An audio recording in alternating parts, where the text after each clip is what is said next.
सुबह 9 बजे राजीव चौक के मेट्रो स्टेशन में उस भीड़ भाड़ भरे माहौल में सीढ़ियों के किनारे राहुल अपना सिर नीचे किए हुए बड़ा उदास होकर अपने एक मित्र का इंतजार कर रहा था। उसी समय सुनील आता है और राहुल के कंधे में हाथ मारता हुआ पूछता है, अरे यार राहुल, तूने तो हद ही कर दी। तेरी शादी को अभी 1 सप्ताह भी नहीं हुआ और तू फिर से जॉब में ऑफिस जा रहा है।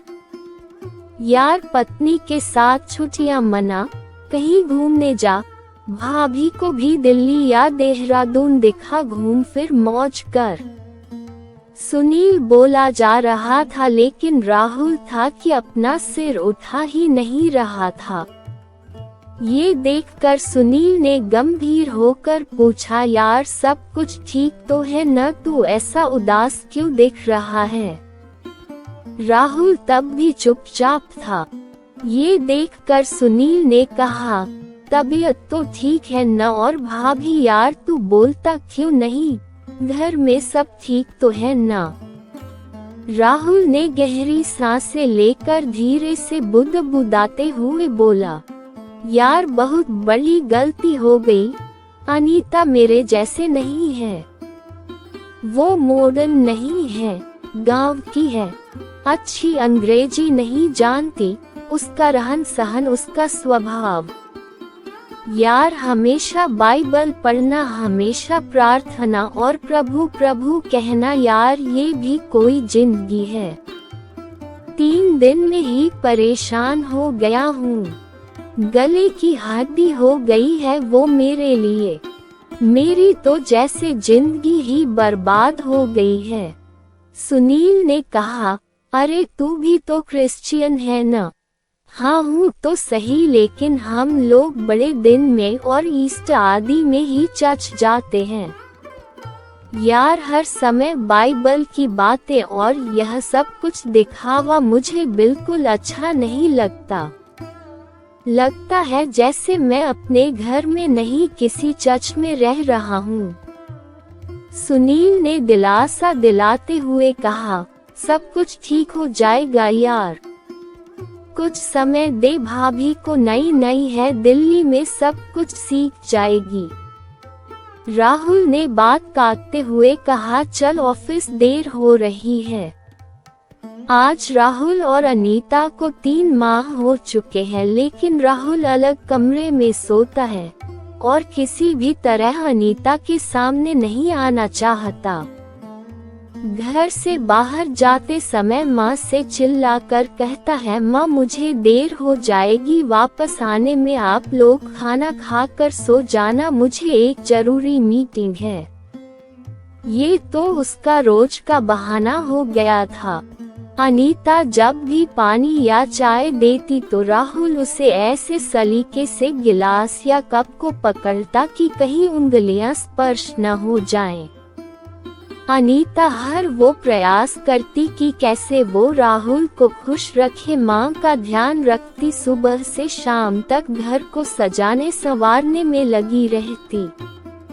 YouTube से देख देख कर बढ़िया से बढ़िया खाना बनाने की कोशिश करती। आज शाम राहुल गाजर का हलवा खाते हुए जोर जोर से अपने ऑफिस के किसी व्यक्ति से बातें कर रहा था। माँ ने ऊंची आवाज में कहा, अरे घर में तो कम से कम शांति से खाया कर, ऑफिस को घर में मत लाया कर, गाजर का हलवा ठंडा हो जाएगा। तभी माँ को चुप कराने के लिए तुरंत राहुल ने कहा, माँ बहुत बढ़िया हलवा बनाया है आपने। माँ ने कहा, मैंने नहीं, बहू ने बनाया है। ये सुनकर तो राहुल के जैसे सांप सूंघ गया। वह चुपचाप अपना फोन लेकर डाइनिंग हॉल की ओर चला गया और फाइलें पलटने लगा। माँ को अंदाजा तो था कि इन दोनों के बीच कुछ तो पक रहा है जो ठीक नहीं है। माँ जानती थी कि राहुल बचपन से जिद्दी है। माँ भी सोच रही थी कि राहुल और अनीता को कुछ समय चाहिए, धीरे धीरे शायद सब कुछ ठीक हो जाएगा। वो अनीता से बहुत प्यार करती थी। कई बार कई मामलों में समझाने के लिए शब्द कम पड़ जाते हैं, क्योंकि इतने दिनों में अनीता ने अपनी सासू माँ को अपनी सगी माँ से बढ़कर प्यार किया था, क्योंकि अनीता ने अपनी माँ को 55 में खो दिया था।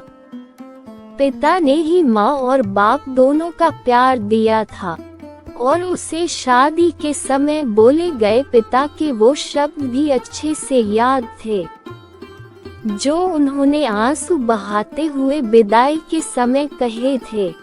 बेटिया, अब से ससुराल ही तेरा घर है और सास ससुर ही तेरे माता पिता। अनीता अपना कर्तव्य निभाने में कोई कसर नहीं छोड़ रही थी, लेकिन राहुल का ये स्वभाव उसे हर पल कांटे के जैसे चुभ रहा था। वो अपने घर में ही ऐसे महसूस कर रही थी जैसे वो राहुल के लिए बोझ है। अनीता ने ठान लिया कि अब वो ज्यादा चुप नहीं रहेगी, वो इस विषय में राहुल से खुल के बात करेगी कि क्या कमी है मुझ में, क्यों वो एक ऐसे गुनाह की सजा सह रही है जो उसने कभी की ही नहीं। वो ऐसा सोच ही रही थी कि राहुल ने चिल्लाया, माँ ऑफिस का टिफिन लगा दिया है क्या? अनीता ने टिफिन उठाकर राहुल की ओर बढ़ाते दिया, लेकिन जैसे ही राहुल ने टिफिन का हैंडल पकड़ा, अनीता ने उसका दूसरा हिस्सा नहीं छोड़ा और बोली, मैं आपसे कुछ बात करना चाहती हूँ। और भरे हुए गले से आंसू बहाते हुए बोली, यदि मैं तुम्हें पसंद नहीं हूँ तो मुझे मेरे पापा के घर छोड़ आओ। राहुल कुछ बोल नहीं पाया, बस धीरे से बोला, ओके देखता हूँ। अनीता की ये बातें जैसे राहुल के कानों में जोर जोर से गूंज रही थी। पूरा दिन उसका काम करने में मन नहीं लगा। वो सोच रहा था, क्या हो रहा है मेरे जीवन में, किसकी गलती है, क्यों ये सब कुछ हो रहा है। अनीता सुंदर है, पढ़ी लिखी है, लेकिन आखिर क्यों?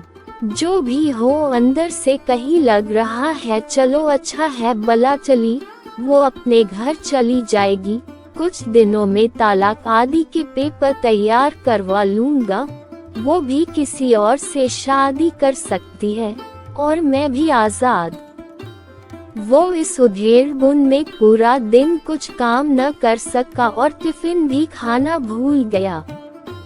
वो जैसे ही घर पहुंचा तो क्या देखा, माँ बिस्तर में पड़ी हुई है, उसे बहुत तेज बुखार है। अनीता ने कहा, सुनिए माँ को जल्दी किसी अच्छे डॉक्टर के पास ले चलिए, मैं सुबह से कह रही हूँ चलो किसी ऑटो में किसी डॉक्टर के पास चलते हैं, तो माँ मना कर रही हैं। माँ कराहते हुए बोली, अरे रहने दे बेटा, थोड़ा बुखार है, दवा खाकर ठीक हो जाऊंगी। राहुल ने माँ के माथे पर हाथ लगा कर देखा तो कहा, अरे माँ बुखार से आपका शरीर तप रहा है। तुरंत ओला से टैक्सी मंगाकर वो माँ को लेकर अस्पताल पहुँचा। पूरे रास्ते अनीता माँ को संभाले रही और माँ के लिए लगातार प्रार्थना कर रही थी और दिलासा देती रही, आप ठीक हो जाओगी, आप चिंता मत करो। डॉक्टर ने थोड़ी देर तक चेकअप किया और एक्सरे के बाद बताया राहुल की मां के पेट में रसोली है, जिसका ऑपरेशन जल्द ही करना बहुत जरूरी है। राहुल के पूछने पर डॉक्टर ने बताया 5 लाख की जरूरत पड़ेगी और उसके पास केवल 1 दिन है पैसे का इंतजाम करने के लिए। ये सुनकर राहुल के डर के मारे हाथ पैर कांपने लगे। वो सोचने लगा, अभी शादी के समय ही तो कर्ज लिया था। दोस्तों को पार्टी देने में उसकी सारी जमा पूंजी भी चली गई थी। लेकिन वो अस्पताल से बाहर आकर जिसे भी हो सकता था फोन लगाना शुरू किया। सभी दोस्तों ने कुछ न कुछ बहाना बनाकर और दुख जताकर फोन रख दिया। उसने ऑफिस में फोन किया, वहां से भी मालिक ने कहा, देखो राहुल, लॉकडाउन के बाद वैसे भी हमारी कंपनी लॉस में चल रही है और आपने पहले भी एडवांस ले चुके हो, सॉरी अभी हम आपकी कोई मदद नहीं कर सकते। राहुल पूरे 2 दिन तक पैसों के इंतजाम में जहां जा सकता था वहां गया, लेकिन उसके हाथ निराशा ही लगी। अंत में उसे लगा, मुझे डॉक्टर से कुछ और मोहलत लेनी चाहिए। यदि हो सके तो 2 या 3 दिन बाद यदि ऑपरेशन हो तो वो कहीं न कहीं से लोन लेकर या घर के पेपर गिरवी रखकर पैसों का इंतजाम कर लेगा।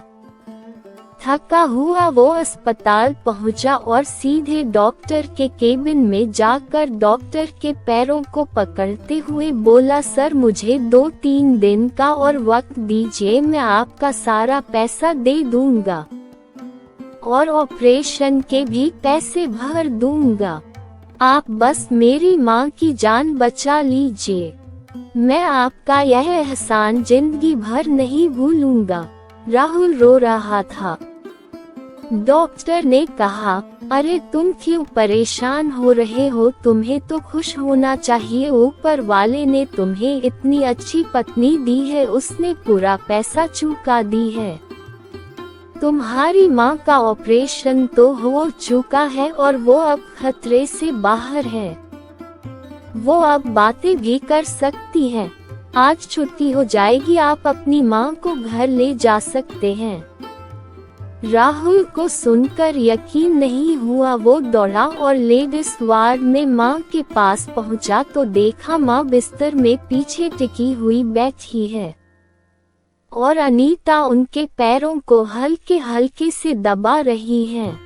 राहुल को आज अपना कद अनीता के सामने बहुत छोटा लग रहा था। वो भी माँ के पैरों के पास जाकर बोला, माँ कैसी हो? तभी नर्स ने कहा, इन्हें थैंक यू बोलो, ये आपकी पत्नी है क्या? इन्होंने रात दिन सेवा की है और पूरी रात जीसस से प्रार्थना की है इनके जीवन के लिए। राहुल अनीता से नजरें नहीं मिला पा रहा था, फिर भी नीचे देखते हुए बोला, अनीता कहाँ से इंतजाम हुआ इतने पैसों का? अनीता ने कहा, मेरे पास कुछ पैसे जमा थे जो मैंने गांव में बच्चों को ट्यूशन पढ़ाकर कमाए थे और कुछ जेवर थे उन्हें बेचकर। माँ ने धीरे धीरे आंखें खोलकर बुदबुदाते हुए बोली, बेटा ये मेरी बेटी से बढ़कर है, और अनीता का हाथ राहुल के हाथ में रखते हुए बोली, मैं तुम दोनों को हमेशा खुश देखना चाहती हूँ। राहुल के आंखों में पश्चाताप के आंसू अनीता के हाथों में गिर रहे थे। दोस्तों, ये कहानी मजेदार के सभी किरदार काल्पनिक हैं और पति पत्नी के प्रेम के लिए लिखी गई है। यदि किसी भी व्यक्ति का नाम या कहानी इससे मिलती हो तो ये केवल एक संयोग होगा। यदि यह कहानी आपको पसंद आई है तो कमेंट में अवश्य लिखें और ऐसी ही जवानों और रिश्तों को मजबूत करने के लिए, रिश्तों की कीमत सिखाने वाली मजेदार कहानी के लिए मुझे जरूर कमेंट लिखें, जिससे मुझे प्रोत्साहन मिलता है। धन्यवाद।